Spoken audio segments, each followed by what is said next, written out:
So he had this woman in church, and she wanted to go over to the preacher and talk about how there's basically no men in church. She's a single woman. It's I guess in her mind she's gonna go to church and try to find a man. And I want you to hear her logic and how the pastor responds, to the logic. Let's go ahead and roll that. For those of us who are in church, and then we're hearing that it's best to find somebody in church or find somebody. I say best to find somebody in Christ. In Christ, okay, you're right. It's not the same. But the problem that I've had and people that I know is that how can single women find someone or meet someone? I ain't gonna say find, meet someone when 90% of the church is women, and then the 10% that are men are already married. Their wives are already there usually. So what are we supposed to do? Well, come here. Hey, no, come here, for real. Single man. No, I'm not playing. I'm not doing that. I'm not going to do you like that. I want to make a point. If you're a single man, I want you to stand up. If you can, physically stand up. If you're unmarried, I want you to stand up. All right? Now, if you're a single man and you're in any one of our overflow rooms, please come over here real quickly. I just want to make a point. I want you to come in here.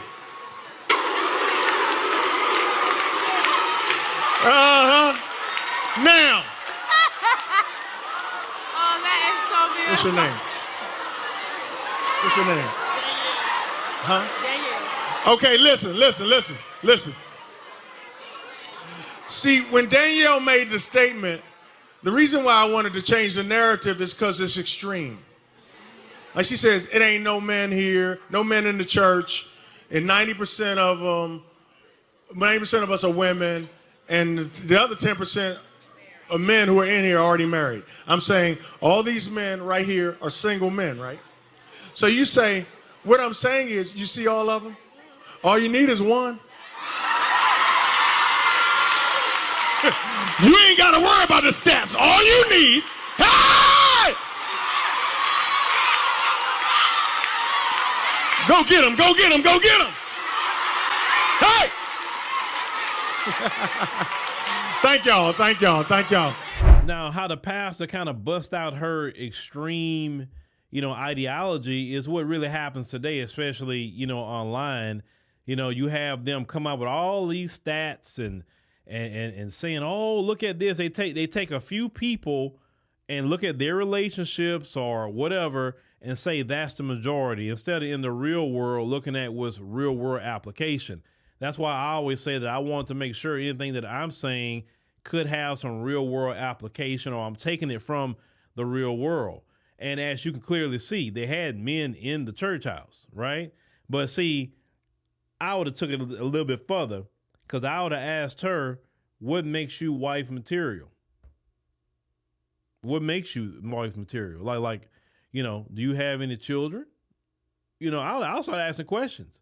I say, because you want a man to take on all your past responsibilities or current responsibilities that you got going on in the church house, and want to use God to try to weaponize God to get this man to not stand, on his principles and his morals. Because let's call it what it is, how I feel. You a man in the church house, right? You believe in the Lord. You have not had no illegitimate children out here or anything. I firmly believe that the Lord wants you to have your child with a woman that is actually prepared for you to be her husband. Not having no children from no other relationships at all. I'm talking about people, you talking about those in the church house. Even if you're not in the church house, I don't believe no man should get with no woman that got some children if he don't have any on his own. Now, of course, y'all gonna do what y'all want to do, especially I know black men, because black men have literally been beat down and told that we have to take care of the children of every other man. We have been beat down and told that. We are not to have any kind of self-esteem at all as men, not black men. Black men supposed to take everybody's throwaways. Black men supposed to put up with any kind of situation, and women of all groups even know that about black men, that black men don't have standards. Now, other groups of men, They have a lot more standards, a lot of them. But in our community, a lot of men don't have that. And when they do get standards and they stand up for themselves and say, I'm not putting up with that crap. Oh, look at the response to it. I never forget that TikTok video of this one woman has said that she didn't like brothers that had standards. Talking about they too good. They not going to put up with this or put up with that. I'm like, yeah. And that need to be the majority of brothers. And you can turn a lot of this behavior around. Because unfortunately, you have men that incentivize some of this behavior by bailing them out. You have a man get with a woman with 3 different kids, 3 different men, and still talking about, I love her. Like, what? And he don't even have a kid. He only got now one, right?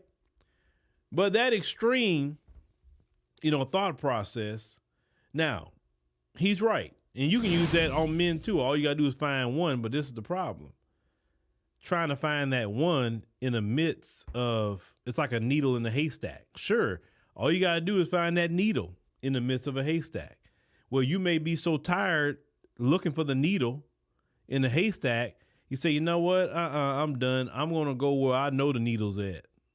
And that's a lot of times, especially what men have been doing, right? And if you seeing this new thing that some of them are doing, at least in our community, they going up there with the zaddies now. That's a thing. But I thought it's quite interesting even with that. When black men do it, we're sellouts. We don't like our mama. We don't care about the black community. You come up with all this cockamamie ideas, talking about if a black man dies, it goes to the white community. What if this rich black woman died?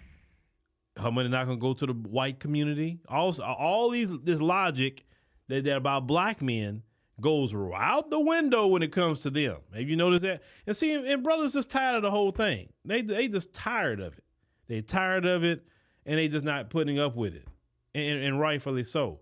Because one thing about men can go make communities anywhere they go. That's just the bottom line. Men for centuries have traveled places, made different communities, period. If they don't like an area, they can move to it.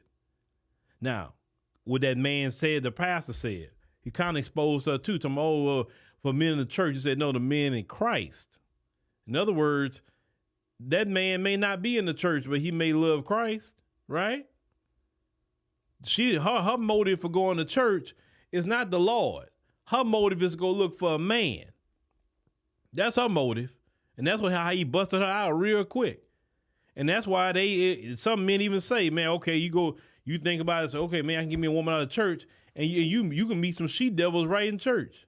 You may meet a better woman at the doggone Whole Foods or something. Well, if you go to Whole Foods and you shop there, you meet a woman there. That's a different caliber woman than Whole Foods. Men, if you're going to do that, I mean, that's ones that think more about health conscience and stuff like that. Those of you talking about working out and all of that. But it's better go meet a woman at Whole Foods somewhere than go meet a woman in the freaking churches these days. You surely don't meet a woman in a nightclub, right? Because if the old people always say you never meet a woman turning up. No, you never do that. It's like if she turning up, that woman is not for you. The old people say that. You never meet a woman in a nightclub talking about you going to form a relationship. Like, well, today y'all be doing it. I met her at the club. Like, what? But, y'all don't have the old people no more trying to tell y'all and spit some real game. The older people y'all see today, is out there trying to compete with the young people, trying to be in the same club you at. That's so interesting to me.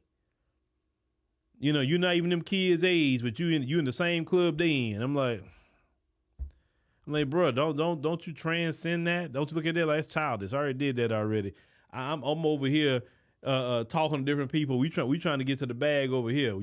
Look, people that get to the bag don't be in a nightclub. They be at certain luncheons. They be at certain events, galas. That's where the money is being talked about and being made. There's no money being made in nightclub. The scriptures teach that if you party too much, poverty will come. It's the truth. You will be poor if you party constantly. That's not a life. But let me know what y'all think about, this woman here. And that's, like I said, that's why a lot of men don't look for no woman in no church house, because their mindset not even